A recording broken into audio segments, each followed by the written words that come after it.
Sa programang Counter Blessings na pinangungunahan ni dating Governor and Congresswoman Jerry Domingo Umali, ibinahagi ni Pastora Connie Pingol ng Christian Community Church kung paano niya lubos na nakilala at naramdaman ang presensya ng Panginoon sa kanyang buhay. Ayon kay Pastora Connie, sa edad na 7 pa lamang ay naging bahagi na siya ng simbahan bilang isa sa mga scholar nito. Noong November 13, 1986 ay mas lalo niyang naramdaman ang tunay na presensya at yakap ng Diyos. Sa murang edad at sa gitna ng kahirapan, nagsimulang humubog sa kanya ang pananampalataya. Taong 1995 sa edad na 24 ay nakapagtapos siya ng pag-aaral. Bilang breadwinner ng kanilang pamilya, nagpasya siyang makipagsapalaran sa ibang bansa upang makapagtrabaho. Una siyang nagtungo sa Hong Kong at sinundan ito ng paglalakbay sa Saudi Arabia, Bahrain, Syria, Romania at Kuwait. Sa kanyang karanasan sa abroad, ibinahagi ni Pastora Connie ang mapait na sinapit mula sa isa sa kanyang mga naging amo. Anya, sa kabila ng hindi magandang pagtrato, ay piniling niyang magpakatatag alang-alang sa kanyang pamilya. Hanggang isang araw, sa gitna ng kanyang panalangin, ay taimtim siyang humiling sa Diyos na makauwi ng ligtas. Nangako siyang kung ito'y ipagkakaloob sa kanya, buong buhay siyang maglilingkod sa Panginoon.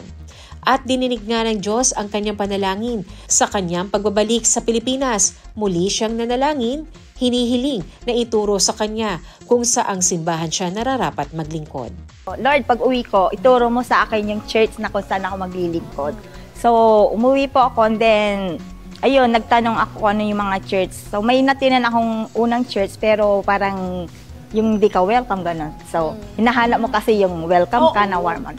So, the other day, nagtanong po ako, saan kayo may baptist dito? Kasi talagang ano ako sa baptist na ano.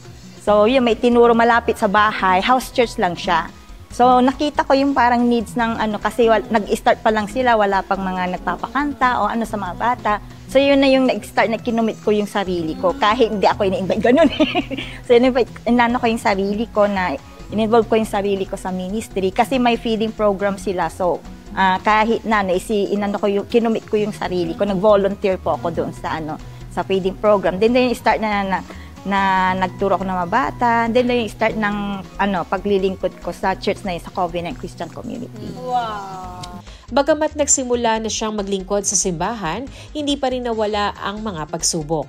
Ayon sa kanya, kahit puro kabutihan ang kanyang ginagawa, patuloy siyang sinusubok ng Diyos upang patatagin ang kanyang pananampalataya. Sa mga panahong iyon, naranasan ni Pastora Connie ang tugon ng Panginoon sa kanyang mga panalangin at mas lalong tumibay ang kanyang paninindigang maglingkod habang siya'y nabubuhay. Sa mga viewers, totoo po na there's power in prayer. So, at saka yung faith mo kay God na tutugunin yung panalangin natin. Sabi nga, 3 lang yung sagot ng Panginoon, yes, no, or wait. So, sometimes kaya hindi tinutugon ni Lord yung prayer natin is may mas magandang plano si Lord sa buhay natin. So, yung encouragement ko, magpatuloy lang tayo sa prayer. Never give up in praying, never give up in talking to God and reading His Word kasi doon lang yung kalakasan natin. So, yun yung encouragement ko sa mga viewers na nakakaramdam ng mga trials within the church. Okay, wag na natin sila tignan. Focus na lang natin kay Lord kasi siya lang naman pinaglilingkuran natin. Kasama si Elsa Navalio, Shane Donantino para sa Balitang Unang Sigaw.